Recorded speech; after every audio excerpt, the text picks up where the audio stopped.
Issa, j'ai une vidéo super drôle à te montrer. Ça fait 14 siècles qu'on enseigne l'islam et maintenant tu vas nous réfléchir, hein? Tu vas nous réfléchir, hein? On n'enseigne pas la philosophie, on enseigne la religion. Quand tu réfléchis, tu seras un laïciste. C'est de la laïcité, c'est de la laïcité, ça, hein? Mais non, mais c'est parce que j'ai marqué là avec Silence! Mais non, mais... Shut up! Wallah, il a raison. Ils veulent changer notre religion avec leur histoire de réformisme. Mais qu'est-ce que tu racontes? Ce n'est pas ça le réformisme.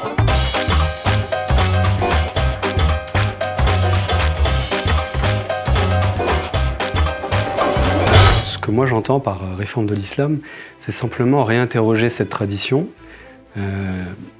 riche de au moins 14 siècles, tout simplement à travers les outils que l'on a aujourd'hui, simplement. Et bien entendu, pour faire quoi? Eh bien pour répondre aux défis contemporains qui n'existaient pas au 7e siècle, par exemple. Tu vois qu'il ne faut pas caricaturer le réformisme. Ah, c'est donc à l'islam de s'adapter au monde d'aujourd'hui? À partir de la mort du prophète lui-même, les compagnons se sont posés tout simplement des questions qui n'existaient pas au temps du prophète. Déjà, sa mort, que faire après sa mort?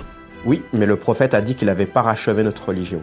L'islam peut être parachevé peut-être en tant que culte chez certains, mais en dehors du culte, il reste aux musulmans un immense champ d'interprétation possible. Bah tu vois, la religion a toujours été interprétée, et c'est même important. Lorsque une philosophie, une religion, en réalité n'importe quoi, hein, même un langage, lorsqu'il ne se réinterroge pas, lorsqu'il ne se renouvelle pas, il peut mourir en fait, tout simplement. Ou alors, s'il ne s'éteint pas, il peut produire des courants véritablement destructeurs pour lui-même et pour, bien entendu, les autres. Moi, l'islam me suffit.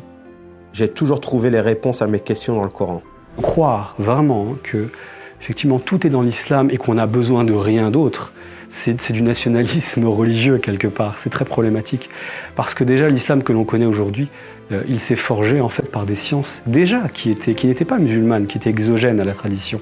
Et que les savants musulmans anciens, je pense par exemple aux premiers fondateurs d'écoles, Abu Hanifa, Shafi'i, etc., ont utilisé, et sans aucun problème, la logique grecque. Ils ont utilisé aussi des outils qui venaient du judaïsme ancien. Ils ont pris tout ce qui était selon eux utile pour pouvoir créer ce qu'ils ont fait, c'est-à-dire les écoles de jurisprudence. Ils ont utilisé les outils de leur temps. Oui, mais en vrai, les réformistes veulent nous imposer une nouvelle religion. Les penseurs réformistes n'imposent rien, en fait. C'est pas une nouvelle religion, c'est pas un nouveau courant de fiqh. Non, c'est simplement une proposition de réflexion. Que tous ces penseurs se revendiquent au contraire des gens qui veulent faire de l'islam quelque chose d'important au XXIe siècle et qui a encore son mot à dire. Quelle est la place de l'islam aujourd'hui dans le concert du monde, en réalité, en tant que religion qui pourrait potentiellement apporter des solutions, du moins aux croyants, s'ils le souhaitent. Là, le potentiel est immense, parce que les défis le sont tout autant. Et donc le réformisme, en réalité, n'a pas encore donné véritablement toute l'envergure de ce qu'il pourrait être et faire.